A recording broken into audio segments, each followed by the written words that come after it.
പിതാവിൻ്റെയും പുത്രൻ്റെയും പരിശുദ്ധാത്മാവിൻ്റെയും നാമത്തിൽ ആമേൻ. ഇന്ന് ജൂലൈ 22 ചൊവ്വാഴ്ചയാണ്.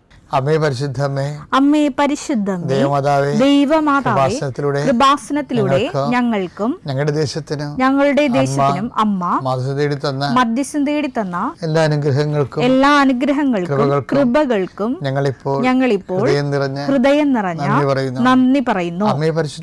അമ്മേ പരിശുദ്ധമേ, ദൈവമാതാവേ, 2004 ഡിസംബർ 7-ാം തീയതി ഉച്ചകഴിഞ്ഞ് 2:30 കൃപാസനത്തിൽ സംഭവിച്ച അമ്മയുടെ പ്രത്യക്ഷപ്പെടലിനെ കുറിച്ച് തിരുസഭയ്ക്ക് സമർപ്പിച്ചിരിക്കുന്ന പഠനരേഖകളുടെ മേൽ സഭാത്മകമായ പഠനം ആരംഭിക്കുവാൻ ഞങ്ങൾ പ്രാർത്ഥിക്കുന്നു.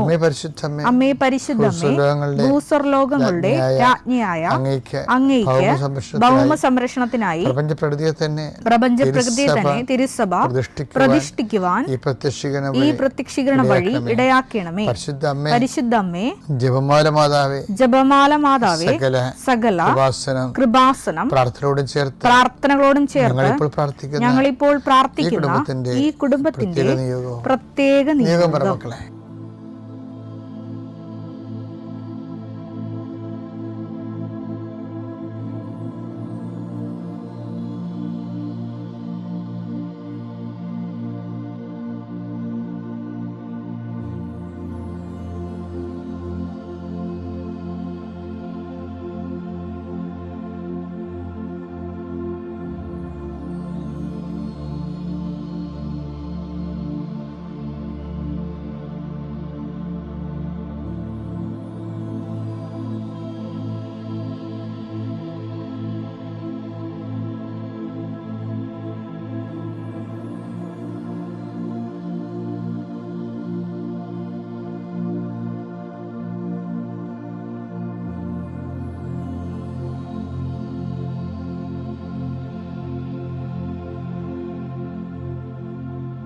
അമ്മയുടെ പ്രത്യക്ഷീകരണത്തിന്റെ ഈ അനുഗ്രഹവേളയിൽ ഞങ്ങൾക്ക് സാധിച്ചു തരുവാൻ കനിയണമേ. വിശ്വാസ പ്രമാണം. സർവശക്തനായ പിതാവും ആകാശത്തിന്റെയും ഭൂമിയുടെയും സൃഷ്ടാവുമായ ദൈവത്തിൽ ഞാൻ വിശ്വസിക്കുന്നു. അവിടുത്തെ ഏകപുത്രനും ഞങ്ങളുടെ കർത്താവുമായ ഈശോ മിശിഹായിലും ഞാൻ വിശ്വസിക്കുന്നു. ഈ പുത്രൻ പരിശുദ്ധാത്മാവിനാൽ ഗർഭസ്ഥനായി കന്യകാമറിയത്തിൽ നിന്ന് പിറന്ന് പൊന്തിയോസ് പീലാത്തോസിന്റെ കാലത്ത് പീഡകൾ സഹിച്ച് കുരിശിൽ തറയ്ക്കപ്പെട്ട് മരിച്ച് അടക്കപ്പെട്ട് പാതാളങ്ങളിൽ ഇറങ്ങി മരിച്ചവരുടെ ഇടയിൽ നിന്ന് 3-ാം നാൾ ഉയർത്ത് സ്വർഗത്തിലേക്ക് എഴുന്നള്ളി സർവശക്തിയുള്ള പിതാവായ ദൈവത്തിന്റെ വലതുഭാഗത്തിരിക്കുന്നു. അവിടെ നിന്ന് ജീവിക്കുന്നവരെയും മരിച്ചവരെയും വിധിക്കുവാൻ വരുമെന്നും ഞാൻ വിശ്വസിക്കുന്നു. പരിശുദ്ധാത്മാവിലും ഞാൻ വിശ്വസിക്കുന്നു. വിശുദ്ധ കത്തോലിക്കാ സഭയിലും പുണ്യവാന്മാരുടെ ഐക്യത്തിലും പാപങ്ങളുടെ മോചനത്തിലും ശരീരത്തിന്റെ ഉയർപ്പിലും നിത്യമായ ജീവിതത്തിലും ഞാൻ വിശ്വസിക്കുന്നു. ആമേൻ. സ്വർഗ്ഗസ്ഥനായ ഞങ്ങളുടെ പിതാവേ, അങ്ങയുടെ നാമം പൂജിതമാകണമേ. അങ്ങയുടെ രാജ്യം വരണമേ. അങ്ങയുടെ തിരുമനസ് സ്വർഗത്തിലെ പോലെ ഭൂമിയിലും ആകണമേ. അന്നു വേണ്ടുന്ന ആഹാരം ഇന്ന് ഞങ്ങൾക്ക് തരണമേ. ഞങ്ങളോട് തെറ്റ് ചെയ്യുന്നവരോട് ഞങ്ങൾ ക്ഷമിക്കുന്നത് പോലെ ഞങ്ങളുടെ തെറ്റുകൾ ഞങ്ങളോടും ക്ഷമിക്കണമേ. ഞങ്ങളെ പ്രലോഭനത്തിൽ ഉൾപ്പെടുത്തരുതേ, തിന്മയിൽ ഞങ്ങൾ രക്ഷിക്കണമേ. ആമേൻ. നന്മ നിറഞ്ഞ മറിയമേ, സ്വസ്തി. കർത്താവ് അങ്ങയുടെ കൂടെ സ്ത്രീകളിൽ അങ്ങ് അനുഗ്രഹിക്കപ്പെട്ടവളാകുന്നു. അങ്ങയുടെ ഉദരത്തിൻ ഫലമായി ഈശോ അനുഗ്രഹിക്കപ്പെട്ടവനാകുന്നു. പരിശുദ്ധ മറിയമേ, തമ്പുരാന്റെ അമ്മേ, പാപികളായ ഞങ്ങൾക്ക് വേണ്ടി ഇപ്പോഴും ഞങ്ങളുടെ മരണസമയത്തും തമ്പുരാനോട് അപേക്ഷിക്കണമേ. ആമേൻ. കർത്താവിന്റെ ഉന്നതമായ നാമത്തിന് സ്തോത്രം ചെയ്യുന്നു. കർത്താവെ, മരിച്ച വീടുകളെയാണ് ഇപ്പോൾ കണ്ടുകൊണ്ടിരിക്കുന്നത്. ഈശോയെ, എന്താണ് കാരണമെന്ന് അറിയത്തില്ല. അവർക്ക് വേണ്ടിയുള്ള ഒപ്പീസ് പ്രാർത്ഥനകളും വേർപാട് പ്രാർത്ഥനകളും ഒക്കെ കാണുന്നു. ഈശോയെ, മരണ വീടുകളും മരിച്ച് സ്വന്തപ്പെട്ടവർ വിടവാങ്ങിപ്പോയ വീടുകളും ആ സമയത്ത് എല്ലാവരും ഓരോരുത്തരും ഓടി വന്ന് സന്ധിച്ച് സമാശ്വസിപ്പിച്ചെങ്കിലും കർത്താവെ, ദിവസങ്ങൾ കഴിയുമ്പോൾ ആ വീട്ടിൽ അപ്പോഴാണ് ശരിക്കും മരിച്ച വീടായി മാറുന്നത്. മരിച്ച വീടുകൾ എപ്പോഴും മരിച്ച വീടായി മാറുന്നത് മരണം കഴിഞ്ഞ് 1 മാസം കഴിയുമ്പോഴാണ്. അത്തരം വീടുകൾ ഒത്തിരി കർത്താവ് കാണിക്കുന്നുണ്ട്. ഈശോയെ, അവരെല്ലാം നീ സന്ധിക്കണം. ദൈവമേ, പരിശുദ്ധ അമ്മ യേശുവിൻ്റെ വിയോഗത്തിൽ ജീവിച്ചതുപോലെ ആത്മശക്തിയോട് ജീവിക്കാൻ വേണ്ടി അവർക്ക് അഭിഷേകം നൽകുന്ന പ്രാർത്ഥന. കർത്താവേ, പരീക്ഷയ്ക്ക് തോറ്റുപോയവരുണ്ട്, ഇൻ്റർവ്യൂ പരാജയപ്പെട്ടു പോയവരുണ്ട്, പണം അപഹരിക്കപ്പെട്ടവരുണ്ട്. കർത്താവേ, അവരെല്ലാം പണാപഹരണങ്ങളെ, ചില സമയത്ത് നമ്മുടെ സമാധാനം അപഹരിക്കപ്പെടും, ചില സമയത്ത് നമ്മുടെ സ്വത്ത് അപഹരിക്കപ്പെടും. എത്ര പേരുടെ വിസ തട്ടിപ്പിലൊക്കെ വന്നിട്ടുള്ളത്? അവരെല്ലാവരും ഞാൻ ഈ സമയത്ത് പ്രാർത്ഥനയിൽ ഓർക്കുകയാണ്. ആദിമസഭയുടെ ഒരു ആത്മാഭിമാനവും അഭിഷേകവും ഉണ്ട്. നമുക്ക് വായിക്കാം. എബ്രായർ 10:34 വായിച്ച്. തടങ്കിലായിരുന്നപ്പോൾ നിങ്ങൾ വേദനകൾ പങ്കിട്ടു. ധനത്തിന്റെ അപഹരണം സന്തോഷത്തോടെ നിങ്ങൾ സഹിച്ചു. എന്തെന്നാൽ കൂടുതൽ ഉത്കൃഷ്ടമായത് ശാശ്വതവുമായ ധനം നിങ്ങൾക്കുണ്ടെന്ന് നിങ്ങൾ അറിഞ്ഞിരുന്നു. അതായത് ഈ നഷ്ടപ്പെടുമ്പോഴും ഭൂമിയിൽ നമുക്ക് എന്ത് നഷ്ടപ്പെട്ടാലും ശാശ്വതവും ഉത്കൃഷ്ടവുമായതിന് വേണ്ടി ദൈവം നമ്മളെ ഒരുക്കുകയാണെന്നാണ് ആദിമസഭ ചിന്തിച്ചത്. കർത്താവേ, അതുപോലെ ചിന്തിക്കാനുള്ള അഭിഷേകം അവരുടെ മക്കൾക്ക് നൽകണമേ. കർത്താവേ, നീ പറഞ്ഞല്ലോ ഈശോയെ, ഞാൻ ലോകത്തെ കീഴടക്കിയിരിക്കുന്നുവെന്ന്.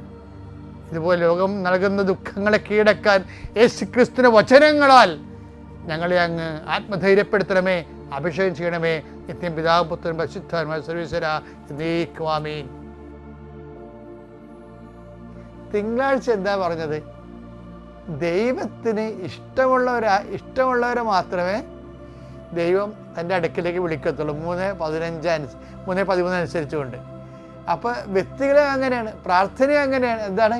ഇഷ്ടപ്പെട്ടവരുടെ പ്രാർത്ഥനയായിരിക്കും ദൈവം സ്വീകരിക്കണം എന്നർത്ഥം. അപ്പോൾ ഒരു ചോദ്യം വരും. എന്താ ചോദ്യം എന്നത്?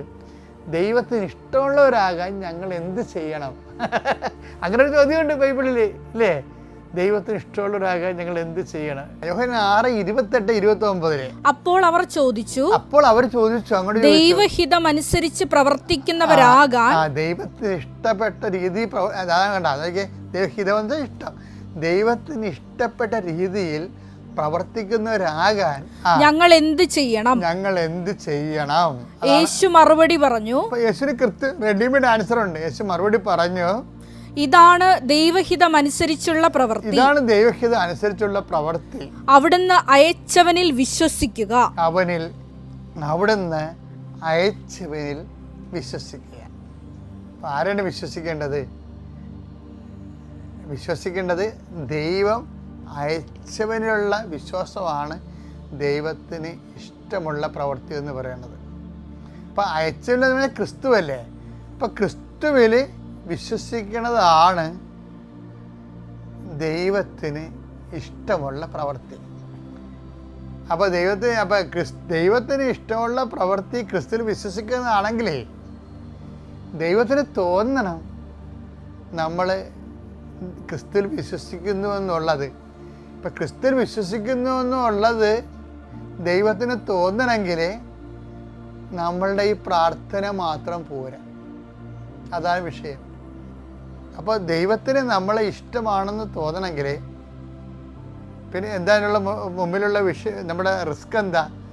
റിസ്ക് എന്ന് പറയണത് ദൈവത്തിന് ഇഷ്ടപ്പെടുത്താൻ വേണ്ടി ആണ് ഈ വിശ്വാസത്തിൻ്റെ. എന്തുകൊണ്ട് വിശ്വസിക്കണമെന്ന് ചോദിച്ചു കഴിഞ്ഞാൽ അതിൻ്റെ ഉത്തരവെന്ന് പറയണത്, സിമ്പിളായിട്ടൊരു ഉത്തരവെന്ന് പറയണത് ദൈവത്തിന് ഇഷ്ടപ്പെട്ടവരായി ജീവിക്കാനാണ്. അതാ വിശ്വാസത്തിൻ്റെ ലക്ഷ്യം. അതാണ്. ഒന്ന് പ്രാർത്ഥിക്കാം. കർത്താവായ ദൈവമേ, അങ്ങേക്ക് ഇഷ്ടപ്പെട്ടവരായി